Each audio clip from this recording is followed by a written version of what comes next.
دو تا دلخوری از سدروسکی دارم. اولیش سر صحبتی که باش کردم و نخواست مسئله رو حل کنه. دومی زمانی که امیر ایزد برگشت رید به من داخل چنل تلگرامش، برنگشت بره به امیر ایزد بگه امیر ایزد امیر رایت حرفی که داره میزنه درسته یا غلطه. امیر رایت زحمت کشیده، امیر رایت رفاقت گذاشته این وسط. لاشیبازی که در آوردید اونجا سر من، این حرفی که زدید دل آدمو میشکونه. به خاطر اون همه زمانی که من حروم کردم پای شما، اون همه ترولی که شدم، اون همه ترول شخصیتی که از شما شدم، اون همه کسچرایی که من از شما توی دیسکورد اینا میشنیدم و هیچی نمیگفتم، گفتم بچن، گفتم اشکال نداره، نمیخواد دعوا را بندازی، نمیخواد بحث کنی، بذار بابا خوشن، بذار برینن به تو، بذار شوخی کنن با تو، دلشون خوش باشه توی اوضاع کیری. وگرنه کسخلا من دهنم باشه که سر تا پای همتون میرینم. قشنگ میتونم بشاشم سر تا پای همه، هر کی که باشه، او گنده تا کوچیکشون. ترول کردن و بیشعور بودن که کاری نداره. بعد از این همه کاری که کردم، بعد از این که اشتباهاتتون رو فهمیدید، بعد از معذرت خواهیایی که کردید، بعد از احترام و رفاقتایی که براتون گذاشتم، یه جا برنگشتید بگید آقا امیر رایت کس نمیگه، داره به حق میگه. اونم چون حق بود و خودتون در جریانش بودید.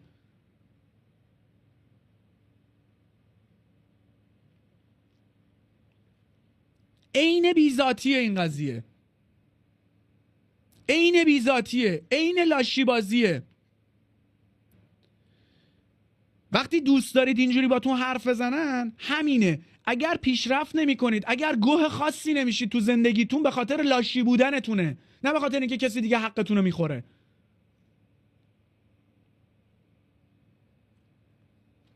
شاید جای دیگه حق کسی رو خوردید که اینجوری حقتون خورده میشه. دوست دارید اینجوری بهتون بگن؟ دوست دارید این شکلی باتون صحبت بشه؟ امیر عزت خیلی گاوی، خیلی بیشعوری. آقا یه مسئله‌ای که میشه حلش کرده چرا نمیخوای حل کنی؟ اگر اون سدروسکی نمیخواد حلش کنه، بندازش بیرون، بابا برو بابا، من میخوام مسئله رو حل کنم، تو دنبال یه چی دیگه ای. اگه خودت هم همراهمونی با انداخت دور، نه تو رفاقت، نه تو کار، نه تو همکاری، هیچی. مثل اون آدمی که اون پلشتی که بود همه ایگنورش کردن، همونی که فوش خار مادر رو به خودت کشید، حتی بلد سیاست نداشتی با یارو صحبت کنی، نمی‌دونی اصلا با این آدم نباید صحبت کرد، بعد تو هم گذاشت کنار، اون گذاشت کنار، چون اون آدم گوش شنوا نداشت، تو هم گوش شنوا نداری. بچه اشتراکی تو اینه. حالا اون بیشوره، خیلی بیشورتره. من نمیدونم حل شده یا نه. نباید به گوش بقیه برسه این قضیه، نباید کیری بشه. شاپو اول کوروش زده، نه، شاپ اختراع یه آدمی بوده به اسم سزار. کوروش میخواسته یه شاپی بزنه، سزار اومده مخ کوروش زده، بیا این پیجی که زدی و اسمش عوض کن، بکن این سهم داشته باش. بعد که سزار میره با سامسابری هم وجود نداشته اون موقع، بعد اینکه سزار میره با فرادیکس ری صحبت میکنه، همه چیز میفته سمت فرادیکس ری. تزار میگه بیا زیر مجموعه این قضیه، امیر بیا کار کن و سود ببر. که من زمانی که کیبورد خریدم، چی خریده بودم، میاد من یه استوری میذارم تشکر میکنم، دمشون گرم، مثلا 2 هفته‌ای با میومد، 1 هفته‌ای اومده، حالا زود رسید هر چیزی. بعدش قضیه برای من جالب نیست، من بدون قرارداد دوست ندارم کار انجام بدم، چون میترسم تو بازار زیاد سرم کلا رفته و دیگه این کارو نمیکنم. امیرعلی اترنال، سمیرای سالی، فرادی ایکس ری، کوروش نیچوکو، اونم توی وسیله‌های خودشون تبلیغاتشون رو انجام میدادن. بجز این سامسابری و فرادی ایکس ری میان به عنوان اینکه آقا این شاپ خودمونه، نزدیک فلان، اینا میان تبلیغ میکنن و میگن به اعتبار ما برید خرید کنید. الان اصلا هیچ کسی نمیدونست کل قضیه رو، هیچ کسی نمیدونست که چرا کوروش نیچوکو چجوری صاحب این قضیه است. الان شما فهمیدید پیج رو زده، پیج رو این ساخته، پس به اعتبار کوروش کسی نرفته خرید کنه، چون الان شما درش آوردید که کوروش این کارو کرده. آیا مدرکی دارید که کوروش پول گرفته یا تبلیغی که کرده آدما برن بخرن؟ دوست نداشته همکاری کنه به خاطر نبود حالا یه سری شرایط، همونجوری که من همکاری نکردم، ادامه ندادم، صحبت نکردم و فقط سعی میکردم همکارا، دوست، آشنا، کسی که میخواد به یه جایی برسه رو برسونم. آقا بیا برو وسیلت سریع بگی کارت شروع کن، که اشتباه هم کردم. سه دنبال پولش نیست، سه تو چونش نرفته که کوروش نمیخواد پولشو بده. چرا؟ چون میگه کوروش باید بده، کوروش صاحب فلانه. گفتم سید من اینا رو بهت گفتم، من این اطلاعات بهت دادم، من اصلا بهت گفتم برو دی ام کوروش که تو خجالت میکشیدی دی ام کوروش بری. من بهت گفتم بیا خرید کن از اینجا، ارزون تا پات میفته.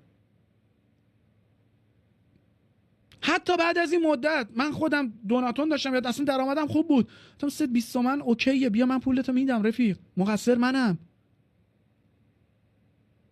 حتی سری قبلی که حرف زد امیر عزت داشت کوسشر بار بقیه میکرد، زنگ زدم بهت گفتم سید من شرایطم اوکی نیست ولی باز میام من پولتو بهت میدم، مقصر منم، ننداز گردن دیگران، بقیه رو به گا نده سر این قضیه. ولی انقدر آدم کیری هستی و اون آدم کیری قدیمیت هستی، گفتی تغییر کردم و تغییر نکردی، اون اخلاق کیری کسشر گذشته تو داری و نمیخوای بزرگ شی و بچه‌ای، هنوز رو هم اخلاق هستی. برای کسی مثل سام میتونید کریر یکی خراب کنید مثل کوروش و با منطق خودتون برید جلو، کیر کنید تو اعصاب بقیه، یا با منطق خودتون نرید جلو، کیر نکنید تو اعصاب بقیه. من هم میتونم برینم با آدمایی که حرف میزنن، از امیر عزت گرفته تا سه تا کوروش تا آروین تا هاشم، میشه مثل خودشون بود، هیچ اشکالی هم نداره، با هر آدمی با مثل خودش بود.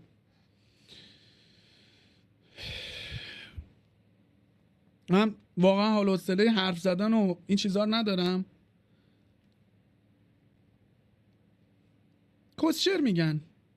مکریون که آدمیه که کس زیاد میگه، نمیشه رو فکتاش حساب کرد، فقط سعی میکنه خیلی بانمک و باحال و فان به نظر بیاد، یعنی کل مدت ساکت یه چیزی بگه که خیلی فان به نظر بیاد، دو نفر تشویقش کنن، بگه وای فایف هد مک، همینه. سدم که اخلاقشو دیدیم، امیر عزت هم که مشخصه، منم که آدم کیریه جمعم، من نه اعصاب دارم نه حول و حوصله‌شو دارم. چیزی هم که دیدم در موردش حرف زدم یه کسچری بود که دوستان انجام میدادن و از این داستانا. That's it. واقعا واقعش به کیرمه. هر کسی هر کسچری که میخواد بگه، من حرفامو زدم، آدم کسچرا رو هم گفتم در موردشون که چه اتفاقی افتاده یا نیفتاده. واقعش واقعا کیرم نیست، هست، نمیدونم، دو طرف موضوع یه معنی میده و that's it. درامای تموم شد برا من، این آدم ها هم تقریبا تموم شدن، هیچ ارتباطی دوست ندارم بگیرم با اینا و چون کیریکاری زیاد دارن.